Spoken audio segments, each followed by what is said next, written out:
Hello, everybody, and welcome to Girls Run These Worlds. Oh my God, I'm on the wrong channel. Or is it the right channel? It feels amazing. We are here today for an amazing panel with these wonderful creators with us. We have Black creators in the TTRPG space, and we're going to be talking some wonderful things. Like, the world of TTRPGs is vibrant and diverse, and Black creators play a crucial role in telling enriching stories in the community, and it's going to be a brief discussion and actually a longer discussion, like 90 minutes or so. We're gonna be talking.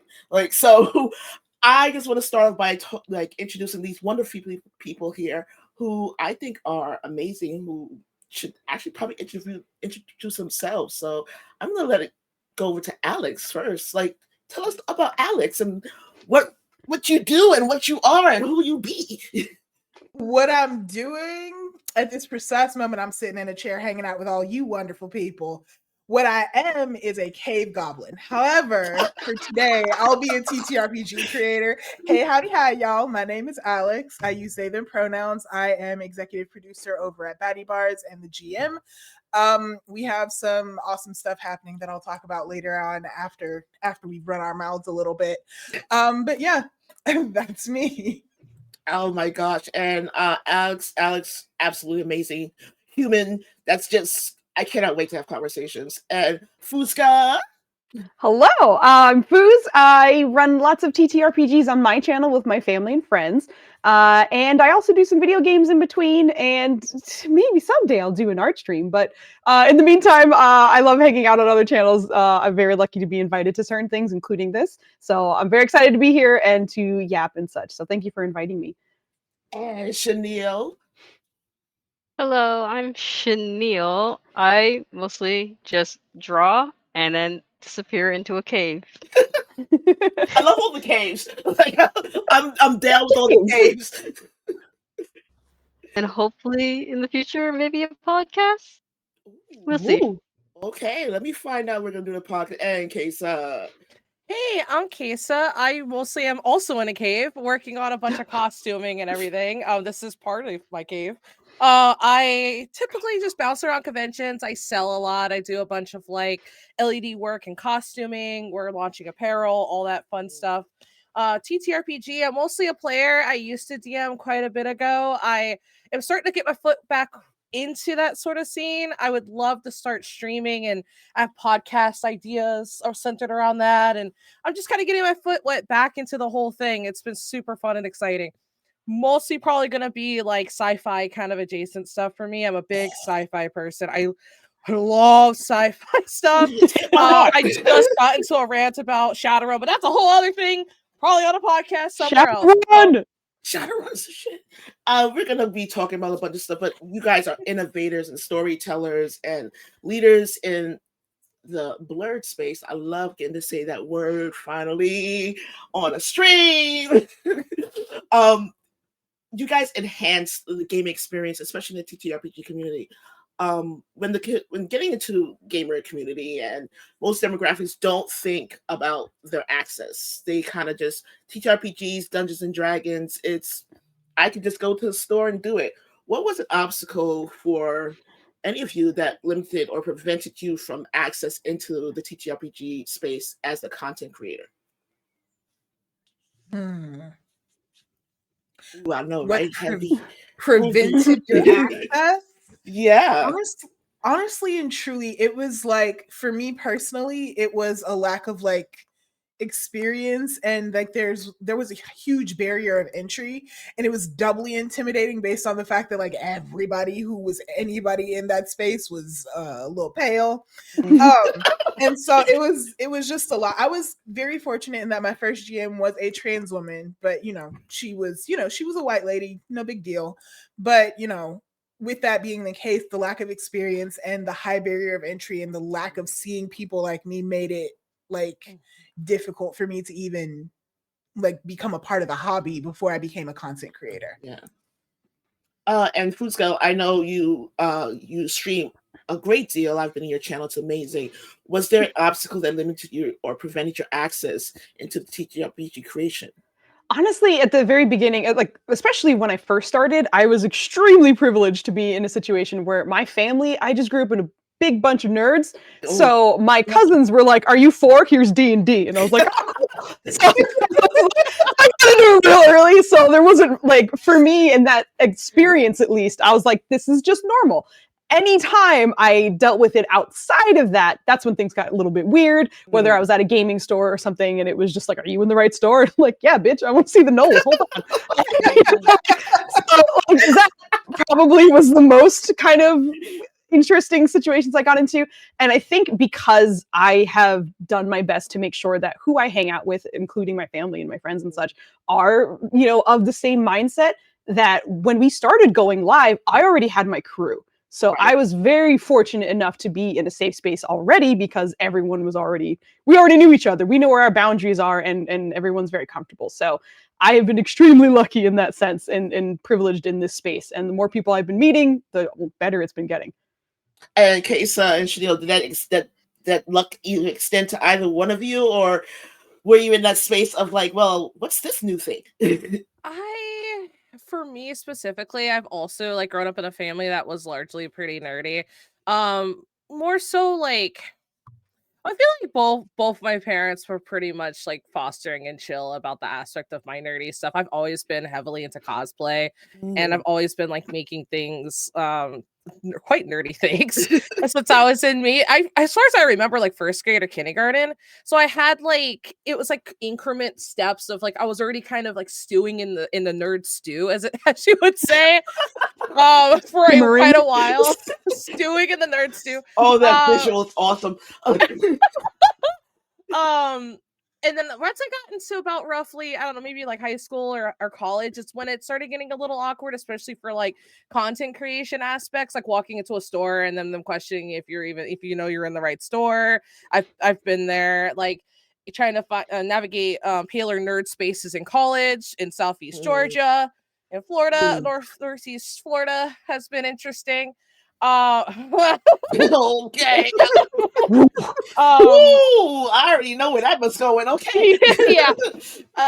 Interesting. Roughly for like the content creation part, it's been roughly relatively okay. It's I've always been in part of content creation when it came to like art and stuff, so it is a little bit different, a different pivot when it comes to TTRPG.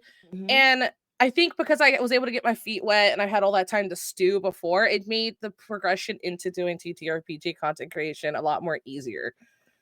Okay, gotcha. And Chanel, I know I love. First of all, is that your creation? That's your avatar? Because it's the most adorable thing I've ever seen in my life.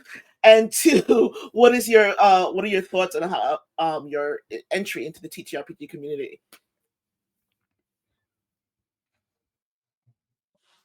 I think we might have lost her. Oh no, unmute maybe. Maybe that's okay. We'll get back to you. I believe, look, it's still a cute avatar. I love it. But we'll move on. So TTRPGs, look, it's super niche. It's one of those things that most people wouldn't use as a social media outlet. Fusca knows as a gamer on who streams that gaming in itself is niche. But we have niche down even further because TTRPGs, if you go to someone and say, I play TTRPGs, they have no idea what the hell you're talking about. Why this as a social media outlet? Why choose this? Time I do it. Am I muted? Is that Chanel? We got a Chanel. Do we have Chanel? Hello. Is it working? Yes. I don't know. Yes. Yeah. So I'm going to throw that to you then, Chanel. Why TTRPGs as a social media outlet? I don't know why it keeps breaking like that. Oh. That's okay. For me, it like scratched a lot of itches for me because I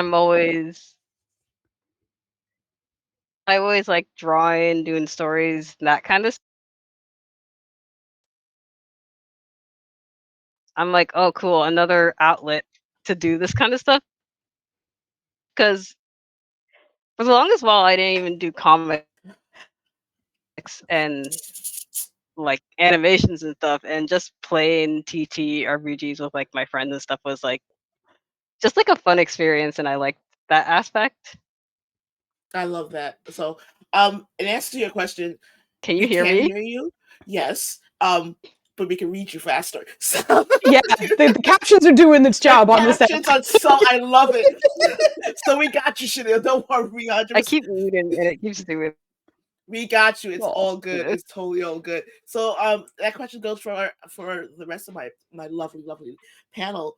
Why this as a social media outlet? Because not an easy thing to grow on for TTRPGs. Like you could probably grow better with Marvel Rivals. Real. So I guess for yours truly, TTRPG. Okay. Okay. So I have been writing since I was 6 and like telling stories since then. So for me, the idea of telling stories with other people was extremely compelling. And like, I guess like I didn't realize that that's what TTRPGs were necessarily, but once I got it, like I was hooked, addicted immediately. So like the idea of telling stories collaboratively with a little bit of randomness thrown in literally because of the dice, like it's perfect. It's right up my alley. Like Chanel said, it scratches a lot of itches for me. And so to get into it in the social media space, like part of it, like there are a bunch of big fishes in this itty bitty little pond. And then there's just a bunch of other small fishes. You know what I mean? Like it's just that's the way that it works. But with that being the case, like I'm gonna keep it a bean. I didn't really get into this to like do social media, blah blah blah. I got into this to tell stories with my homies, and we've been telling stories together for a couple years at this point, and that's where that's home for me. Oh, I love that. I love that. Kesa? I oh excuse me, I'm so sorry. My throat just decided it wanted to crack. I I'm kind of in the same boat too. I started off with my social media journey for my business. And this is like I've always loved RP. I've always loved TTRPGs. I always loved creating stories with my friends and my family. So then it just became kind of a really easy thing to just kind of go, "Well, I would love to share these stories with everybody that I can because I just want everybody to find out." I love that. I want everyone to find out, like, because the stories are always so unique and have a unique perspective, the narrative side, as well as the backstory side is always a unique thing to have. And a game, that type of gaming experience is hard to come by when you don't have a diverse table. So a lot of times, if you scroll on Twitch, if you scroll on, I don't know, YouTube, a lot of the tables are very yeah, that. So cis heterosexual white male oriented, and heavily so. And it's been like that for a number of years since the inception of Dungeons and Dragons. Growing up though, in the Black community, Dungeons and Dragons or anything TTRPG related, whether you're role playing or something along those lines, was considered not a Black thing to do, or from my family side, the devil. Uh-huh. So what was it like being into something, and even now being into something that's considered not a Black thing to do, quote unquote? Oh my goodness. I think I can get started with this one. I think in general, I felt like I was always not doing what was expected of me from the get. And I do believe part of that is just because of like who I was growing up around. I was the only girl for like generations in my family. Oh, And wow. thankfully everyone who was hanging out with me was like, it's cool, you can hang out and play with us. So when I was included in those things, I was like, oh my God, video games are awesome. You're not supposed to be super into that as a kid. It's like, that's what I am though. So I think for me, I've just kind of always gotten used to not being what was expected of me. I think, especially as people look at me and they're just like, I don't expect you to know anything. And about like, especially like nerdy things in particular, like I loved building computers with my brothers and stuff when I was really, really young. I was into TTRPGs, so I can remember. Same thing with video games, like everything that goes against what my physical appearance is. So like I think I have just kind of gotten used to the like, you really? So like that does not with me anymore. Really? Yeah, no. There's always a sort of like doubt there initially. And like when I was younger, there was definitely like more of a feist to it where I was like, fuck you, I know what I'm doing. But now it's like but now I'm like, all right, I'll just tell you and we can, you know, maybe bond about this. So I'm a little bit more open to it now where it's just like, yes, this is something that I'm super into, and if it is something that you are interested in, we can chat. But I've just gotten used to being that weird one all the time. Kesa?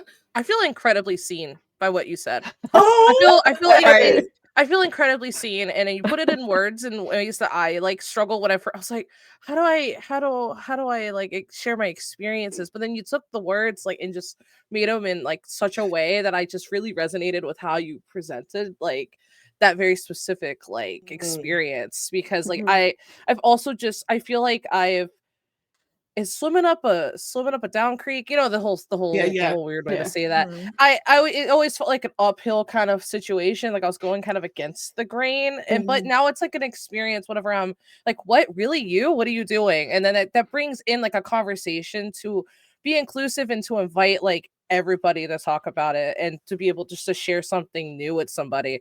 So I definitely in my like older years have like pivoted to like more of like, oh well, this is a great teaching like journey, let's talk about it, maybe you're interested in it too. And that's typically how I navigate a lot of like conversations where like it starts off initially like, what, why? It's like, here, let me tell you why. I'm excited to tell you. It's sick, let me tell you. Yeah, it's sick. Get in here, it's great. let me show you the thing. We make our own sodas here, it's awesome. That sounds great. That sounds great. And Alex? Okay, so my experience with this is twofold. It's very similar to Fuzka and Kesa. I am very used to being the weird kid, whatever the fuck. But then I also like I'm of two minds about this, because ultimately what TTRPGs are is storytelling. Yes. It's storytelling collaboratively. That's what it is. Historically, I don't know about every culture, but I know Black folks been doing this for ages. You feel me? Ages. So as far as I'm concerned, this is the blackest thing I could be doing right now. Love my food, baby, please. My ancestors are smiling down on me like, yes, baby, roll them dice.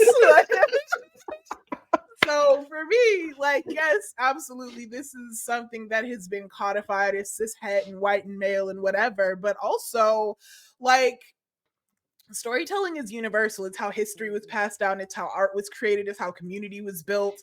That's just how it works. This is a human medium. Yeah. And most specifically, it is a medium that comes or has found roots in communities of color, especially in Black and Indigenous communities. So to me, like taking this very old art form, this very old form of community building, and presenting it in this new way, it's just storytelling for the modern age to me, and it's as Black as can be, just like me. I love that. I love that. And Chanel? Yes. We have a Chanel? I really want Chanel back. Yeah. Is it working? Can Yeah. you hear me? Yes, I can hear totally and hear read you. you. Oh my god. Is it working? Can you hear Yes. me? Mhm. Oh my god. Oh my god, what the hell? Oh. Crap, what was the question? I was It's totally. grown up in the TTRP space. Oh, yeah. I'm actually very new to the space. So I mostly just grew up as a nerd. Used to being like, oh, she's the weird girl who likes drawing in video games. And I went to like a Catholic school, and it's just like it was predominantly like Asian people, and they're like, oh, why are you trying to be Asian, Chanel? I'm like, excuse me? I'm enjoying this in like a way I enjoy. I'm not doing it to be someone else. I'm a black girl just enjoying video games and drawing. Like, so like Mhm. it only felt kind of like natural getting into TTRPG spaces because initially, like I was on Tumblr when what is that show called? Like the Adventure Zone was super popular, and I'm like, I don't know what this is. This seems like Love the white Adventure people Zone. shit. Mhm. So I never got into it, and it wasn't until like maybe like you know when everyone was getting into D&D and stuff like that during COVID, that's when I got into it. And then I saw three black halflings and I'm like, oh my god, this is actually something black people do. Like I had no exposure to anybody who was actually black doing this stuff. So and Oh, I fell in hard to this stuff because it's just good. So it's like I understand like the experience of being like a black nerd in a space where there are like almost no other black nerds. So it's kind of nice to finally find some semblance of community now. Oh yeah. I love that. Oh my gosh, I love that. I'm glad we got that from Chanel. Welcome back. So why do you guys think this is for everyone, why do you think there's so few black TTRPG content creators actually streaming and doing stuff in front of the camera in the space? There are a lot of people who are behind the scenes but not in front of the camera. Why do you think that is? Hmm. So from the reasoning that I have seen is at least two or threefold, right? So firstly, there's the same sort of like issues, I guess, that I contended with, like the high barrier of entry with the lack of representation, like where it seems as though, well, black people just don't do this. This is not something, this is not a space for us. This is white people shit or whatever the fuck, right? So there's that. And so like that isn't something that a lot of black people necessarily interact with because like it's just not something they're exposed to depending on what they're into. So there's that. And then there's also like the idea that it's easier to be behind the camera because then you can't be tokenized or like Yeah. recognized as an aspect of, oh, we're diverse, look at how inclusive we are, we have a token, that type of thing. So sometimes it's easier to be behind the camera so that you can shield yourself from that. And then I think also like a lot of black people who are in this space just haven't necessarily found each other yet, straight up. Like because they're like it's I said it's a small pond with a lot of big fish, but a small pond is still pretty damn huge. Yeah. And Yeah. especially when it's suffused with so many white people, like straight up when it's just so many white people, it's kind of hard to find your peoples for real. So it could just be that, like it could just be that we haven't all found each other yet. We haven't like gotten together and built an NWACP of like TTRPG creators. Oh my gosh, I love that. I love that. Okay, so what about you? I feel like y'all are hitting it out of the park. Like I personally didn't find my group until like my friend Ava like introduced me. I didn't know where to look or where to like go, and then I was like presented with, "Hey, there's this awesome group. Would you like to like see how you interact with the group? Let's go, let's do it." And I was like, "Let's go, let's do it. I'm excited." But before that, I felt content creation in general is very scary. I struggled with like trying to me personally, like personal experience. I had to kind of navigate um once I am seen, how to process being seen in an environment where people are so quick to be so cruel and so mean, especially as like I might biracial black femme, right? Like they're coming for all of us, right? And it's just like having to navigate how scary that truly is. It still can be scary, especially like in this current climate. It's terrifying being seen. I constantly have to do my like in the mirror putting on my makeup mantras like, hey, do the things you love, show and share the things that you love. And I think like I don't know if barrier to entry is the right word for that, but it felt like a mental barrier entry to me. Yeah, for sure. I feel that one. Yeah, that one. Yeah. You just hit the nail on the head for me. 100%. Okay, I felt that one. Like, that was like, okay, personal moment. Okay, I'm gonna move on now. Sorry. That's okay. We're good with personal moments. It's fine. We're among friends, so it's okay. And Fuska, like, were there any type of barriers for you? What was it like for you? No, again, I was so lucky to have my crew kind of around me to get started. Yeah. But I also wanted to touch on something you guys also nailed it. But the other part of like the tokenism that I think is interesting from the insider's perspective is obviously it looks good for whatever table you're at to be like, we have one, right? But at the same time, if you are that token, there's this weird expectations within the like even the Black community that are now like, hey, you're our representation, and then that is a way that is not fun at all, because some people like to think that that's a monolith and everything is the same, and it's not. So that it's just like it's pressure on both sides, which I think is just uncomfortable, because within your own community they might be like, you better fucking do us right. Now let me down. But at the other time you are now also the just like, we have one situation. So I think it's just like a combination of those two that really make it like high pressure to get in there. And again, in my own experience, I've been so privileged to already have that going in. And I've told the story many times, but we fully accidentally started streaming because I wanted to start recording our sessions, and then I accidentally hit the stream button once, and we made a friend immediately. And then I was like, hey, do you guys maybe want to do this? So it is the like most wild way that I ended up here. But Pause. Yeah. What a badass origin story. Just like, oops, Right? fell into this. Like, whoopsie Screaming. Like, what do you mean? I don't recommend it, but it worked out for us. Just saying. So, Chanel, tell me that you have an origin story that doesn't go whoops streaming. And what about you for that same question?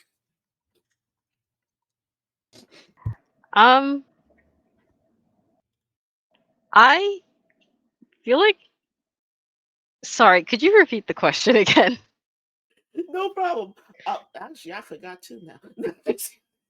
So, I completely forgot.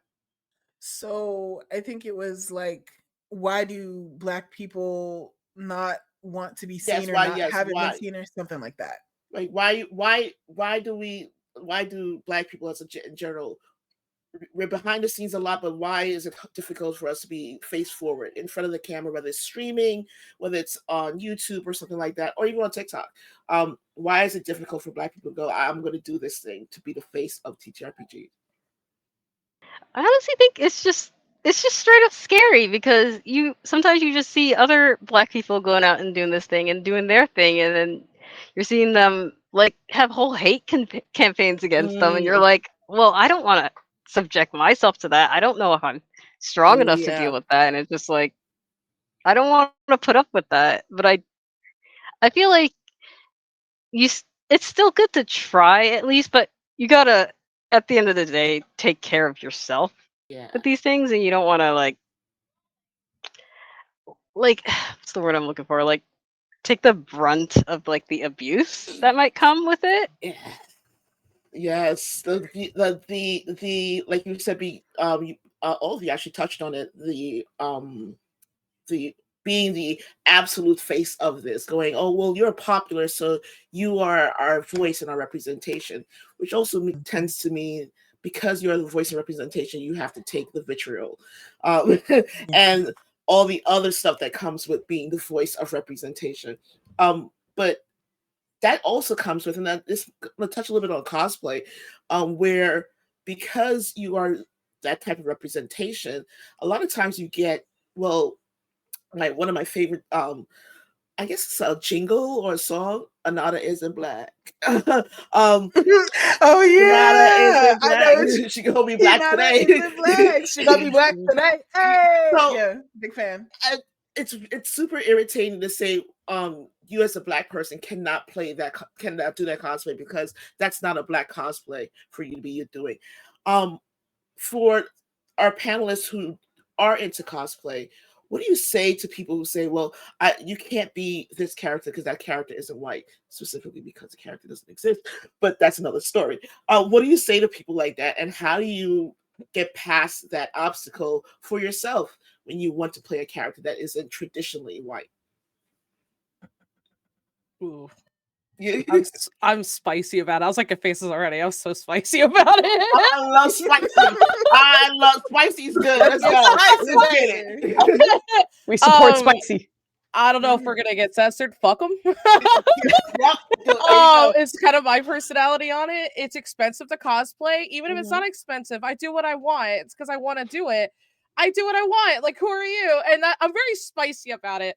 I've been a part of the cosplay community since, oh my gosh, 8th or 9th grade. I graduated in 2010. So like it was ew. But like I've always been very like loudly just like I do what I want. I do it because I love the character. Your opinion doesn't matter. Fuck them. And I just kind of approach it from that perspective. Even now, as I do like different costumes, and I haven't cosplayed super recently, but I still carry that same kind of energy. Mhm, And I mhm. feel like it's important for us to cosplay where the fuck we want, and just like tell them to touch grass. Yeah. Like, and it's severely unfair to like Mm. put all of these expectations on people when it's a hobby and they're just doing it because of the love of the character for the fun of it. This is too much. Like, it's I can have a whole thing about it. That's my real short brief of it. But I Like, I oh. I say do it. And that goes for everything. Do it with your full chest and do it for the love of it, no matter what it is. No matter what. And that goes for cosplay, goes for TTRPGs, everything. Like, just show up and give it your best. And that's all anybody can ask for. Genuinely. 100%. Alex, Fusca, Chanel. So I'm an itty bitty baby cosplayer. I'm building out my first cosplay literally as we speak. Okay. So one of my things, like Queso was saying, the like just do it and show up and all that good fun stuff. I agree with that wholeheartedly. But also, like the people who like harp on the fact that Hinata isn't black or whatever, baby, she's not white either. So now what? Like she's Japanese. Like I'm sorry, do you know somebody named Hinata who lives in Pennsylvania? Like what the fuck? So like these people are irrelevant. These people are less than irrelevant. They're like, these are the type of people who only know how to talk. Yes. They don't know how to do shit else. That's why they're picking on your cosplay or giving you shit about you being in TTRPGs or whining about the kind of video games you play, because they can't do shit else. And me personally, I don't deal with the opinions of people who cannot do. I deal with the opinions of people who Love can. it. I love because that. that's more interesting to me. I love that. Chanel? I'm always crossing my fingers. So when I I can you hear me? Yeah. Oh, yeah.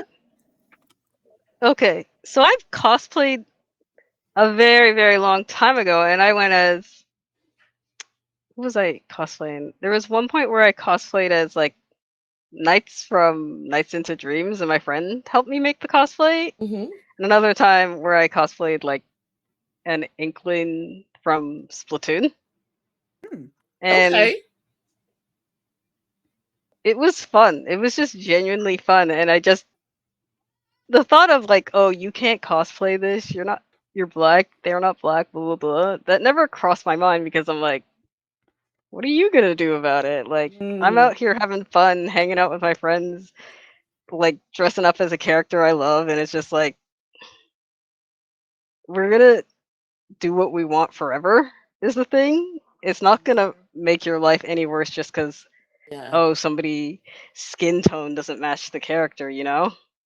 Mm-hmm. I love that. I Facts. love that. I don't know if you cosplay, but I feel like, yeah, I was like, I feel like that's not a thing. I do not. But those kinds of people, I mean, I feel like you get some shade of that in every aspect of creativity, regardless of whether that is cosplay or not. And most of the time, my reaction is like, "This isn't for you, my guy. If you don't like it, you could fuck all the way off." Yeah, You know, like for those who do gravitate towards it, come on in. And also, I'm here to have a good time and smile. You clearly are not here for that, so again, fuck right off. So that's more or less. fuck off. I love that you guys like you guys can fuck off. I don't fucking care. No, I've been diplomatic sometimes, but most of the time it's like I see where you're at, and I don't need to be here. So Yeah. you carry on. We're gonna go around. We're going around. Yeah. Yep. I mean, because those kinds of people are not open to like conversation, right? Like they're coming into it to make a statement, and more or less, they're trying to hurt someone too, right? Like the intention is to bring someone down. So if you're coming out the gate like that, you and your energy can fuck up. Mm-hmm. I love it. And that's 100% true. A lot of times they're coming from a space of like, how can I ruin this because I am ruined myself? You know, so yeah, they want to come from a space like, I want you to be unhappy as I am. So Exactly. this is what we're when they do that stuff, it's not you, it's them. Oh, 100%. It's like, Absolutely. look, like you're literally paid money to come here, hundreds of dollars to make fun of me. Okay, have fun. Yeah. Right. That's Like you weird. must be bored as all hell. Like, Yeah. Ooh, you nothing but- bored. Like video games are expensive. Go play one. Like fine, Right. bro. Yeah. Like, you spent Go find money a to come panel to to a watch convention. something. Like, bro. Ooh. So black representation can fall into a lot of stereotypes in the TTRPG spaces. And in general, such as the mammy stereotype, the Jezebel, the strong black woman. We can be sexually aggressive or supposedly fetishized on all these different things. But in TTRPG specifically, a lot of times, not as recently, but more so in the past, Black people were represented as the magical Negro in fantasy. If you have ever encountered that, what did you do, if anything, to kind of go like, ugh, that's not it? And that's for any one of my lovely, lovely friends here. I don't think I've encountered that lately. Hold up. Let me not be too hasty. Okay. So I have encountered that Search the before. Rolodex. Right. I had to roll it back. But Like, no, okay. hold on, let's back this up a little bit. Like, you know. But yeah, I have encountered that before. The truth is that I do not play with that table like that anymore. Because one thing I'm not is a magical Negro. I am a magical Negro for me, not for thee. You feel me? So, like, one of the ways that I sort of mitigate that, almost every table that I play at is all Black now. Almost every single one, because if we decide we want to fall into the stereotypes for shiggles, that's our choice, and not something that is thrust upon us by off the strength of the fact that we just happen to be darker. You know what I mean? Like, it's not a performance then it's just fun. Chanel?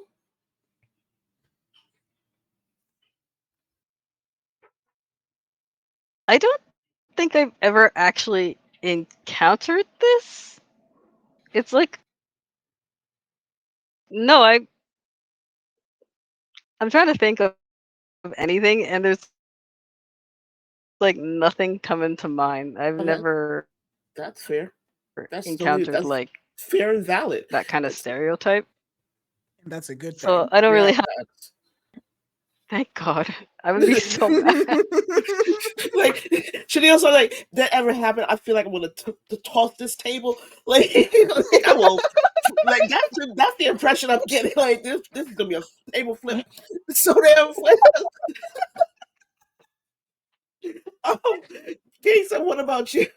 I feel incredibly blessed that I have not. I don't think I've ever ran into that specifically at tables that I've played in the past 10 or 12 or I don't think I've ever. Nothing comes to mind immediately that I've personally experienced those stereotypes. But if I did, I feel like it would really stick out. I'd be really Yeah. mad about it and really upset and like not at that table anymore. It would stick out as a memory. So I don't think I have. It's not okay. Like it Yeah. makes my blood boil. No, Makes me mad as but- hell. But I haven't not in any of the tables I've been in. I see Fusca's face, so I feel like there's something like we need like you have to say about this. Thankfully, I've also been very lucky. What I was mostly laughing about is because my husband was doing nonsense behind the screen, and I was watching that happen while I was processing the hard-hitting question that we were talking about. But essentially, again, because I've been so privileged in having that awesome space growing up, and even now, I've been very lucky not to experience anything really similar to that. And I think a good part of that is, in general, we are already a diverse group, and anytime I venture out, I'm always like, Nenners, who's my brother, I'm like, what are you doing? You're coming along with me. So, I feel like there's a little bit of a safety net there for me as well, which it cracks me up because the first time I was on this channel was an adventure that I ran, and I got to bring him along. Girls Run These Worlds, and I was like, big brother, come on, you could be the only dude on the whole thing. But in general, all that is to say, I think because of the environments I put myself in, I'm very lucky to kind of shield myself from those experiences. And honestly, hearing that not many people have experienced it is exactly what I want to hear, right? Yes, like, let's yeah, please. that's Yeah, Please. like I feel like just 10 years ago, we probably, if we had this panel 10 years ago, it probably like every one of us would have a story. Whereas Would have been a now, different Yeah. situation. it's much less, which that makes me feel absolutely amazing. Like, oh, good, it's getting better. Butterflies and rainbows. Okay, so um, so if you have encountered something, if you had encountered something like that, I know for Alex that you were kind of like no. So Yeah. how do you as creators of your own worlds, whether you're running a table or doing your own cosplay, GMing, or you're an actual player at a table, how do you as creators make your worlds and contents and games different in order to counter these types of problems? That's a good question. Well, I can speak for days on this. Part of it is I, as a DM, I was initially just like, I come from a very mixed background. I'm half Peruvian and half Kenyan, and I don't see a lot of that stereo or those cultures represented. That's not stereotypical, especially in a fantasy world. Like, pretty much never. So the first thing I did was like, we're going to start in an African desert town. All right. The baseline is you run into someone, they're African, like this is the city you're in. So like, I immediately kind of wanted to delve into that as well, which was super fun. But also, I also know that like those communities are toxic in their own ways as well. There's like LGBT does not exist in the country, like the continent of Africa or Kenya or anything like that. So the first thing I did was like, fuck you guys. I have gay kings as the rulers of this city. So, so it's me essentially kind of like taking what I want and kind of like elevating it to something that I would like to see. So in that sense, I'm able to kind of tailor it and do what I want to make it as inclusive, but also still the things that I love as well. So for me, that's kind of how I navigate it and just change the whole world to be what I want. But that's the beauty of being the DM there. So yeah, I love that. Kaysa, what about you? I navigate it roughly the same way as a player. Like I bring in things that I really love. I bring in things that I want to share. I want to be inclusive to the table, and I put it into my characters. And when I was world building, stuck it into my world building and just shared it out with everybody that I could. Just because I'm like, wow, look at this, look at it, yeah. Just like, a lot of my stuff is sharing. I'm a very sharing kind of person, and I've gotten into like. Now the side of this is I've gotten into drag out arguments about this with other like not tables that I'm a part of, but just hearing people talk how they talk about their games, and if something just seems really not it, like the vibe is not there, I go pause. We're gonna talk about it. don't bring in these stereotypes. Not a good look. This is Yeah. why. Also, media and old media and this. I just start dumping like history and how like the whole thing. But like I do try to like in the event that I do overhear about it, I do try to. I hope and pray that whenever I do have these conversations with people, they understand and then take this to their table, take like a change and pivot their tables, because it is unfortunately I don't like going to nerd spaces and just hearing how much they dog on like orcs and like just racist that they stereotype into these awful like caricatures. And I'm just like, pause. Yeah. Not a good look. Stop doing it. Here's why. And for the most part, it like sometimes there is a drag out argument. A lot of the times it feels like I walk out of the conversation that's changed, hopefully changed the table in like a really positive way. So for all the positive it's worth it to have the drag out fights. Yeah. Okay. I love that he's like, I'm okay with fighting. I just feel like they shouldn't. Not allowed to get away with that. That's messed up. Yeah, Absolutely. Alex? Hold on. I have the question pulled up. Oh, right. ADHD, baby. We here. Always.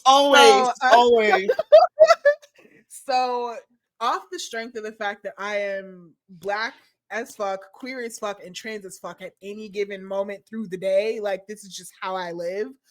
All of the worlds, and I do mean all of them, are Black as fuck, queer as fuck, and trans as fuck. All of them. They have to be because it's mine. So the cool thing is, oh, hey y'all. So the cool thing is that my players, because I'm a GM, more than anything, I'm a GM first. But my players tend to bring me like these incredibly diverse, interesting characters. And they provide me with so much like scope and breadth. It's so cool to have players that will write you stories and provide you playlists. Like it's so dope because it gives me like something else to base things off of. So when I'm making my worlds, when I'm like playing our worlds, like it's like Fusca was saying, it's just a matter of bringing the good and rejecting the stereotypes and the negativity. Like the Black community in specific is dope as fuck at any given time, but also we have a problem as far as transness and queerness. It's a thing. Yes. Like it's a thing. Like it's a thing, so I mean, I just make it so that everybody is everything all the time because that way I don't have to worry about it. Cover all the bases. Yes, all of the things. I resonate with that a lot. Yeah, for sure. What about you, Chanel? So for me, I'm mostly just a player.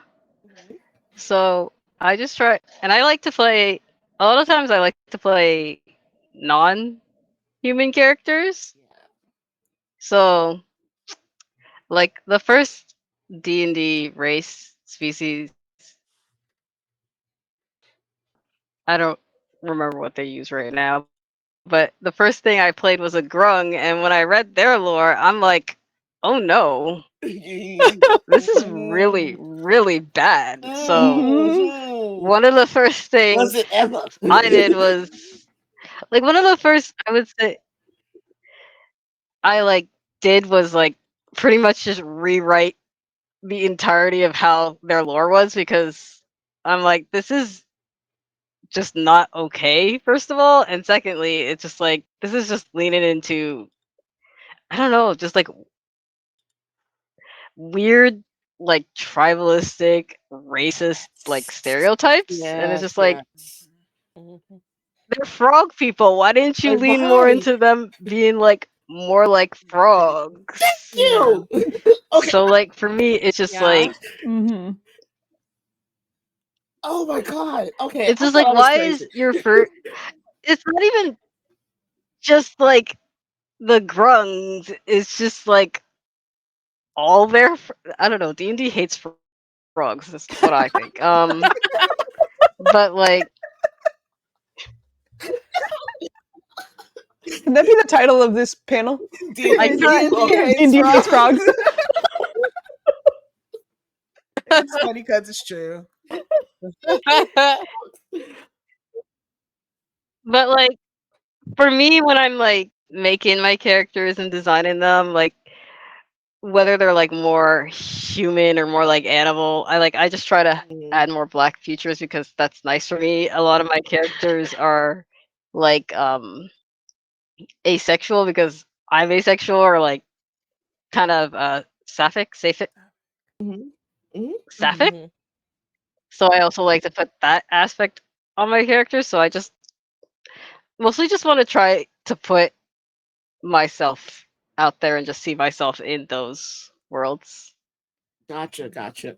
So I want to just touch on one more question before we take a little bit of a break because I need to go. Uh, this is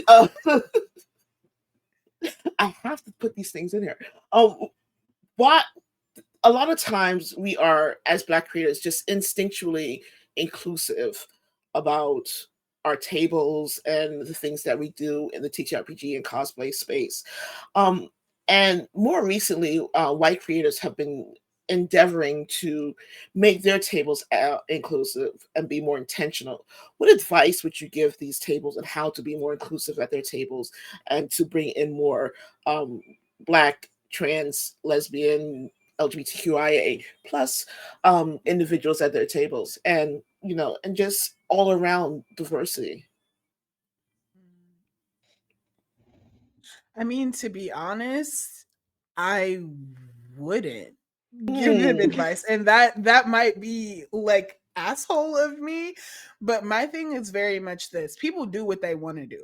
right. And it's not hard. If you want to make an inclusive show, then make an inclusive show. If you have no Black friends, then you know what you need to work on. If you have no queer, no trans, no non binary, no blah, blah, blah friends, you know what you need to work on. Right. I don't need to tell you, I'm going to hold your hand, white tables, and pat you on the back when I say this. You don't need a magical Negro of any kind to show you how to be inclusive. Do the thing. Right. Martin Luther King had a dream. I'm sure you can close your eyes and figure it out. You feel me? Like, so me personally, I don't have much advice to give them. I'm down to be a part of an inclusive table where there's some intentionality. I'm Mhm. down to be like not the only Black person or person of color at your intentionally diverse table. Mhm. And I'm down to help tell a story with people who aren't tokenizing, fetishizing, or generally being disrespectful to me or other creators of color. Mhm. Totally down to do that. But my personal thing is, I'm not going to tell white people how to do what they know how to do. If you want to Mm. do the thing, you'll do the thing without me having to say something. It's really not that hard. Oh, hi, Gina. Hello, cat. Oh, That's my cat. I need to be included. Like, you Yeah, talking, I'm baby. here. Let's get it. He wanted to co-sign. I appreciate him. Aw. Chanel, what about you? What advice would you give white creators if they want to be more inclusive at their tables?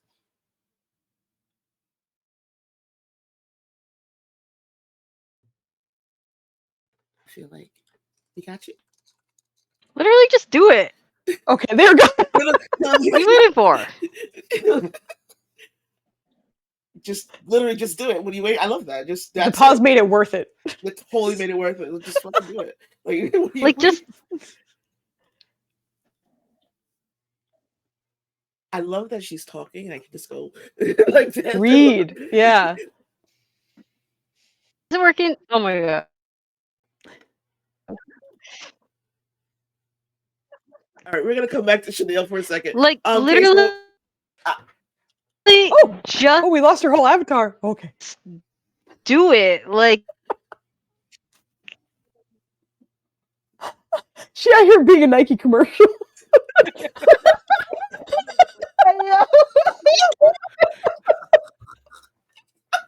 I live. I live. I love Chanel. I do. I adore this. like It's the best. look for people. Actually, Mm. actively look for people.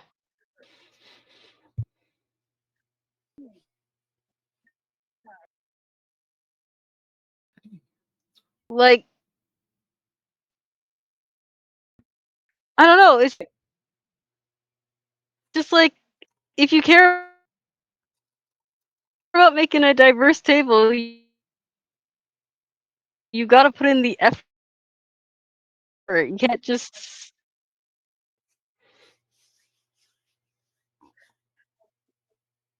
Okay. So you know what we're gonna do?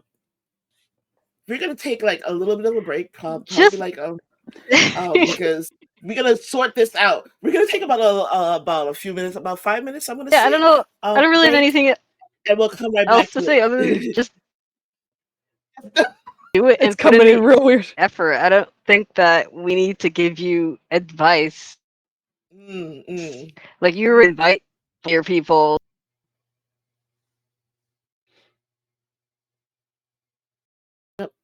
Okay, so what we're gonna do is that we're gonna take about a 5 minute break. We will be right back, and so we're gonna sort some things out, and then we're gonna come right back to this question because I need to know what Fuska and Case are gonna say about this because I can see faces and I love the reactions. So, guys, we'll be back in about 5 minutes, and we will see you in about a little bit. Bye. Bye. Talk with me.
And we are back with these lovely, lovely people here. I am having a wonderful time, having the best conversations. We were just talking about how can white creators be more intentional about being inclusive at in their spaces. And Chanel gave us the best commercial for it. Just do it. So I kind of want to give it over to Kesa. What are your thoughts about inclusivity and how white creators can be more inclusive at their tables? I feel like the just do it is valid. Also, just Alex, you saying just like do it. Like I don't need to give you a playbook. Just do it.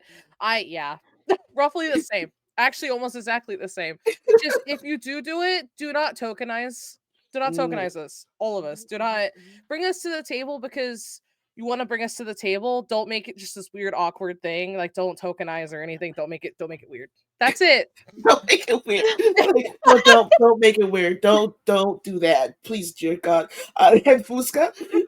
Yeah, basically everything that they said. But the other part is not only with like the tokenizing, but in general, the more diversity you have, the better of a table you're going to have no matter what. Yeah. And that doesn't mean having mostly white, mostly black, mostly whatever. Like if you have sprinklings of everything, that is the best table you can get because you're getting everyone's experience. You're getting all the like we kind of jokingly we have one of our newer players who's become like our our usual one of our standard crew is Joe, and he's the only straight white man on the whole fucking channel. But like, and we playfully say he's our diversity hire, but like, it's like genuinely been a joy having that extra like viewpoint and the fun of it too. And like, he plays along and like he has a wonderful attitude about it and such. But I think like trying to avoid. Here's my son, by the way. He's coming to say hi. Baby. And to avoid the tokening and such, like if you're going to look for more diverse people, don't do it for your game if your game is already set. You need to immerse yourself into those communities first, find out who's working with you, who you vibe with, what's going on. Like I think one of the most dangerous kind of situations you can set yourself up for is to be like, I just kind of want to fill in, like check in those boxes and not make any effort to actually connect with anyone. And I think that's where so many issues come about. So like just make an effort to dive into those communities and you will find people very easily. Oh, God, yes. But yeah, don't already have like a setting and everything ready and just be like, let me just get one who looks the part, because that is no good. Like, please don't do that. No, do that. No, don't do that. So, since we're in this space of diversifying tables, what do you think the future of intersectionality looks like in the TTRPG community? Because we are not only just Black creators, we are queer creators, we are trans creators, we are, all aspects of different parts of us that intersect. What does it look like now going forward for the TTRPG community, especially as more people are endeavoring to be more diverse? That's a good question. I feel like this is gonna be a weird one, right? Weird. So here's my grand theory, right? If these white tables take our advice seriously and do the thing, then it will become standard to do the thing. And I don't want to say like, oh, well, white people have to do it to legitimize it, but we live in a white supremacist world. That's just how it is. I can, as a Black, queer, trans, neurodivergent person, I can say you need to do the intersectionality thing all day and all night. But again, nobody's listening to me because Black, queer, trans, and neurodivergent. You feel me? Right. So with that in mind, if we're trying to standardize diversity, equity, and inclusion, justice, and belonging in the TTRPG space, it has to start from the top down. Because down here in the dregs, where the fun stuff is, we already doing the shit. Right. We're already doing it. It's up to the big fish in this itty bitty little pond to get hit. So I feel like personally, I think that the possibility is there. I would like to believe that the possibility is there, but also that ain't my circus, them ain't my monkeys. You feel me? So I'm gonna mind my bleeding black ass business over here while they get it together. But rooting for you, big fan, thumbs up, all that good fun stuff. I love that. And Chanel, Sorry, the question was about what do you think how we the future of intersectionality looks like for the TTRPG community? God.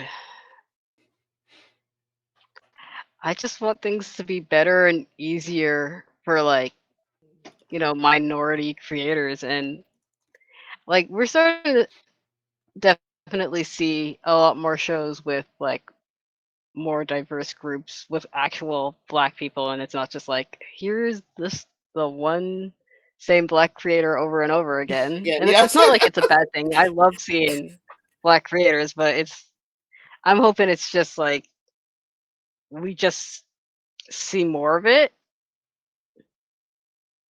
just more Black people, more Black women, And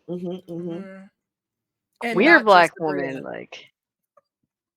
I love Abria, love her, but Me too. But look, I love Abria. I met Abria. I did a TikTok with Abria. It's awesome.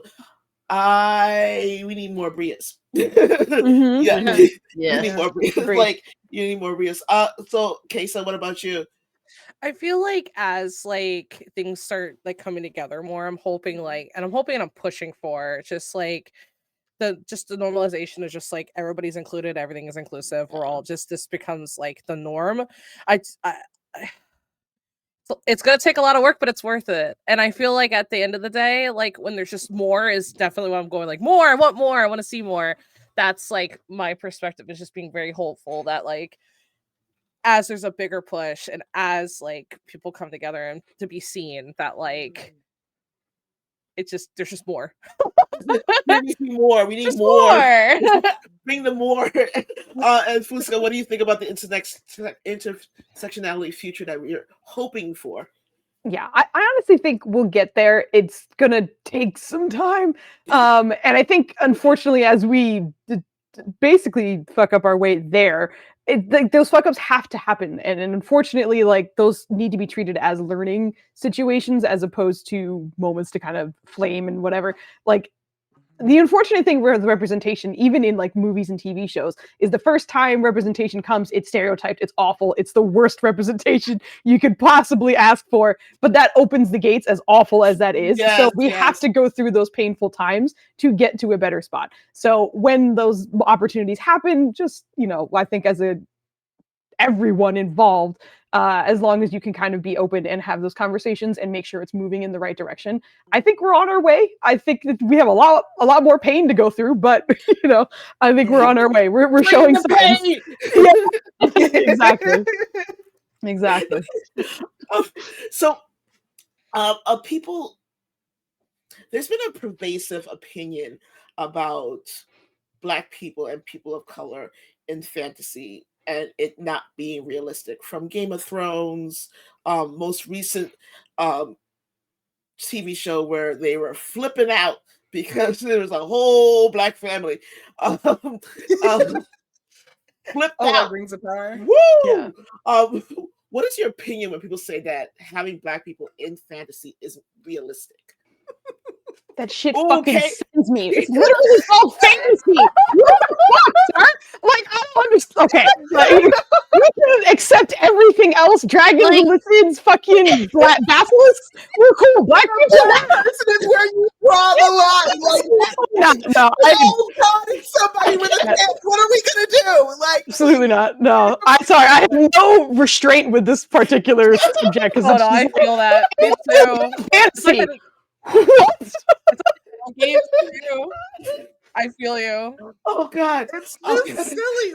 We're cool with dragons. We're cool with hobgoblins. We're great with trolls. A Black person is You're where you draw the line. With a whole grown ass, fully functional being coming out of a wet pod But black people is where you That's draw where the you line. draw the line. So Okay. Sauron and Smaug are cool. Yep. But a black person is the problem. Like, girl, God. together. Nah. Oh, it's not realistic. It's not realistic because you don't want us there. Simple and plain. Say the It's thing so realistic. we can all move on. Like, It's literally in there. It's there's no I line. have been in the most drag out fights with people, and it always seems to be centered around elves. Yes. No matter what, Oh. elves, it's always elves. And on Tumblr and just in general in these nerd spaces.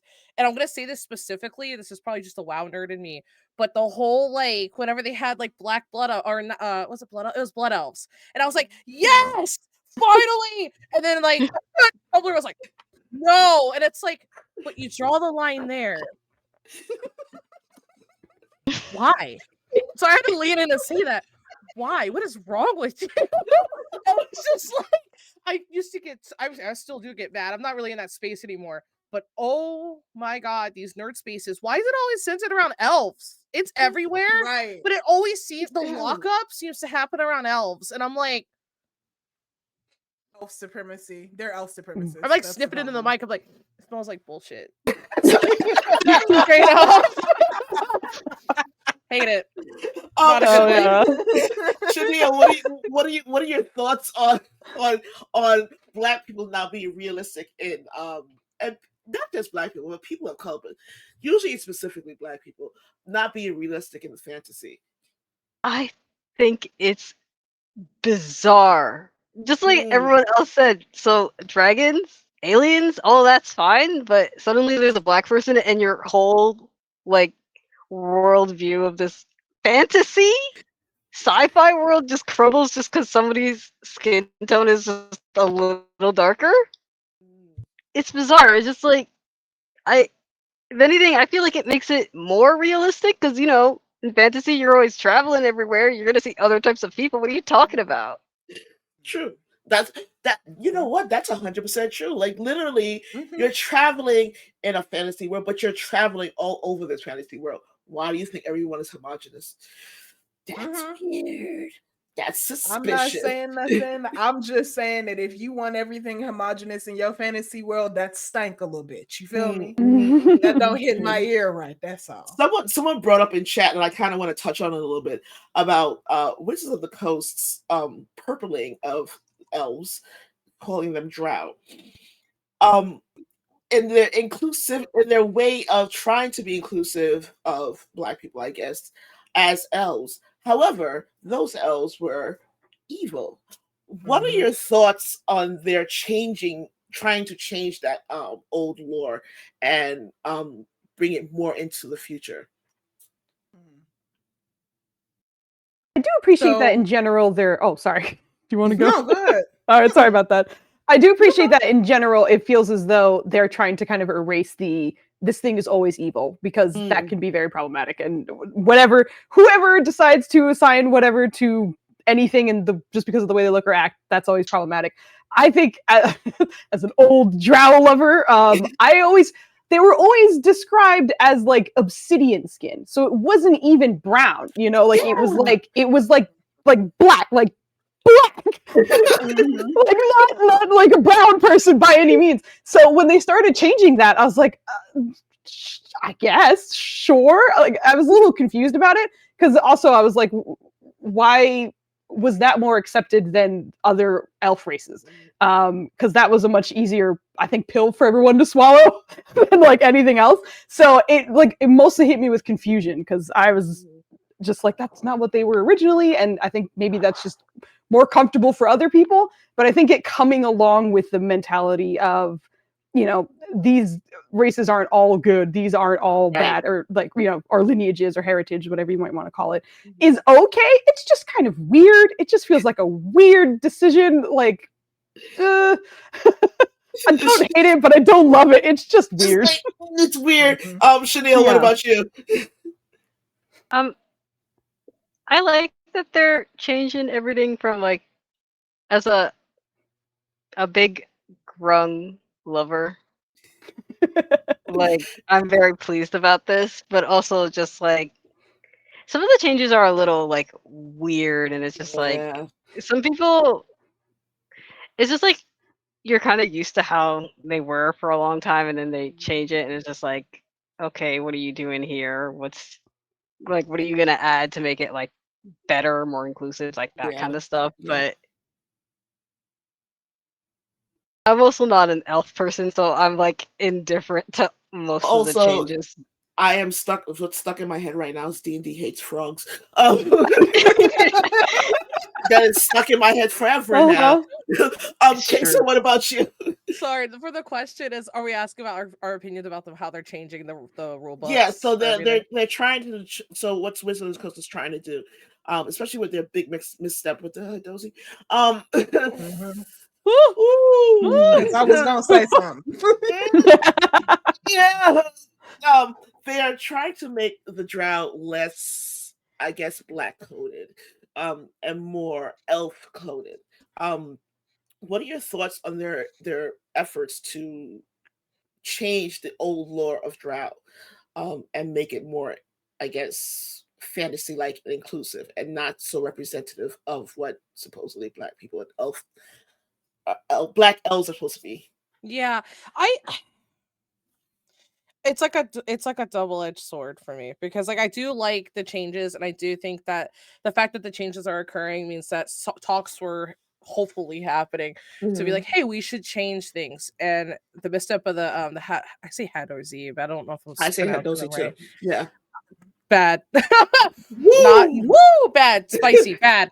I I'm all for changing to be inclusive. Just be like mindful and careful. And that's the thing that I want them to just be mindful and careful, and like just kind of just taking their time to Mhm. implement changes. And like change what change things that need to Yes. be changed. But like sometimes when people change things, it gets changed and it's just like whoop, I Mhm. misstepped, I tumbled down the stairs, and oh my god. So quickly, like I say, and this is a whole ramble. I'm happy about the change. Just I also want them to quickly, if they misstep in that change, quickly Mhm. apologize, quickly amend it, and keep moving forward Thank with you for the moving forward. inclusion. Yeah, I love that. I love Mhm. that. So we're getting kind of close to our time. I don't want it to end. I don't want it to end. I want us to talk forever. That being said, um, a lot of people. There's a saying that says that people who emulate you or copy you is a sign of, I guess, respect or whatever the case may be. But what would you tell someone who wants to emulate what you are doing in the social media space, especially as Black creators? Mm. Go for it, man. There's room for all of us. Everybody can eat. Mm, Everybody can eat. Come on through, baby. We waiting on you. I love that. I love that. Kesa? Circling back to what I said probably about maybe 30 minutes ago, just don't be afraid to be seen. Mhm. Genuinely. Yeah. Like come to the table, make yourself seen. There's plenty for everybody. Just pull up and show up, and it just genuinely just self-reflect and really like think about ways that if you are worried about being seen, introspect and try to figure out why. And I Mhm. promise you you're gonna like your brain's just gonna Mhm. like it's just gonna happen. It's gonna happen. I love that, Chanel. Sorry, could you repeat the question again? Uh, what advice would you give someone that would like to emulate what you are doing in the social media space as a Black creator? I think just find what you like and just do it, because I feel like if you're like genuine and you love what you're doing, it's gonna show through your work. So you should just do what you love and don't be ashamed of what you love. Mm, I love that. I love that. And Fuska? I feel like I have the worst advice. Get your friends and accidentally stream. No, don't do that. No, Get your hands and accidentally hit the button. Accidentally on purpose. Oops. But right, in general, I think from my experience, I think coming in with a crew is one of the most safe, fun ways you can possibly get into it. So if you have a bunch of friends and everyone's kind of like not sure, but you're willing to do it together and you're safe together, I think that's one of the easiest ways to kind of hop in because you have your safety already, you know who you're Yeah. with.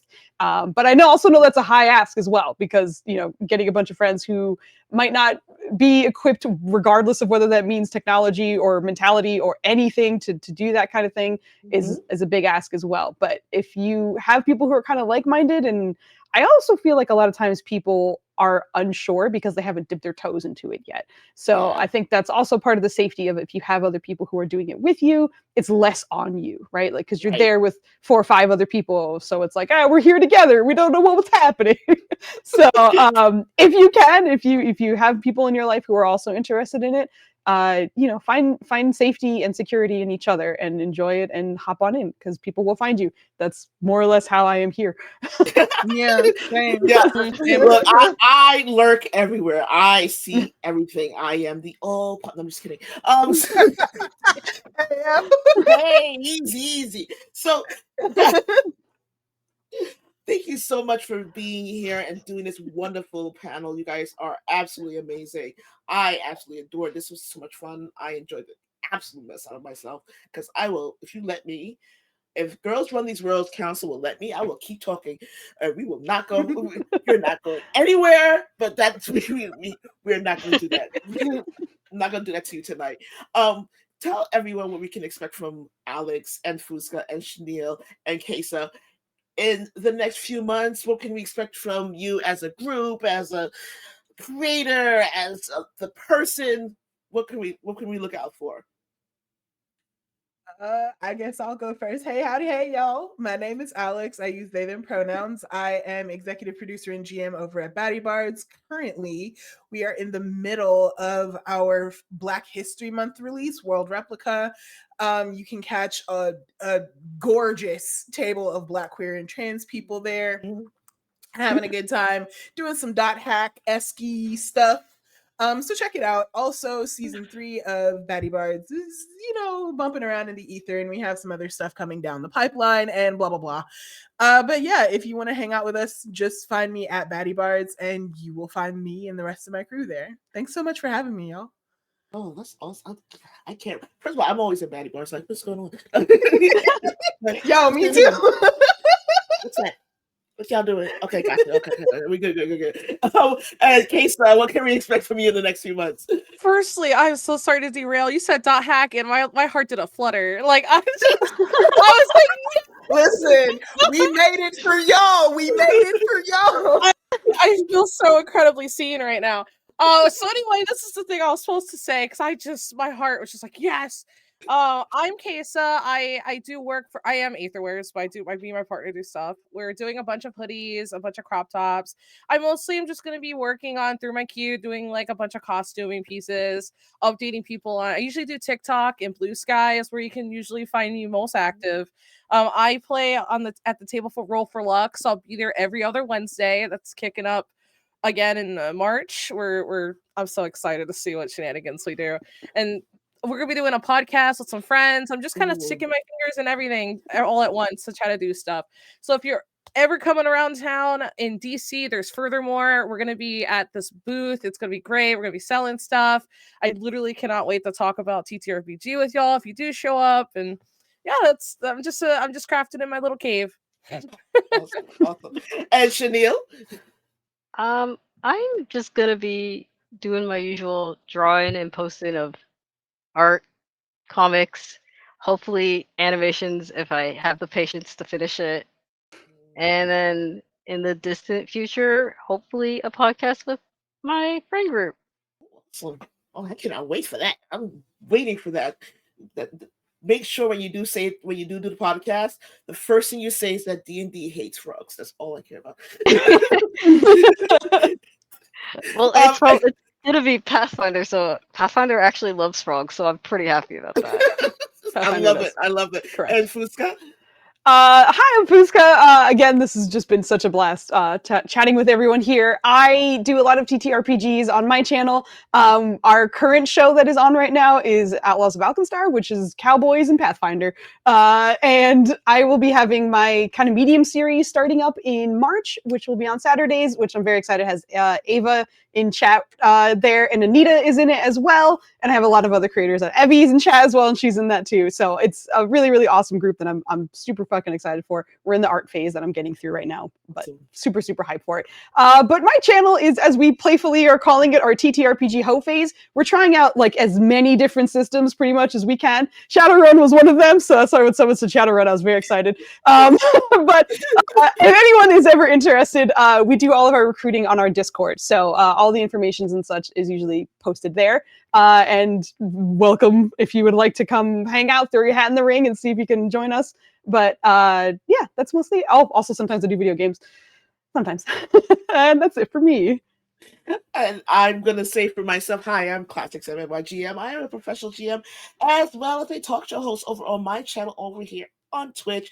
I talk to these wonderful people on a regular basis and post that crap on YouTube because it's fun. And if you get me talking, we are not stopping. So, but I want to say a big thank you to Girls Run These Worlds and a huge thank you to Torrent and Ryu for doing this and for helping us get through this whole thing. You guys are amazing. Alex, Fusca, Kesa, and Chanel, thank you for being here. You guys are wonderful creators. Chat, go check them out. Follow them if you can. Give them a follow. It's always fun to follow people. New and amazing things happen if you do. And we will see you soon, hopefully, in the next few, maybe be your regular thing. You never know. We'll see you soon in the next few weeks for another panel shortly. So thank you for being here. Love you guys forever. Bye. Bye. Bye.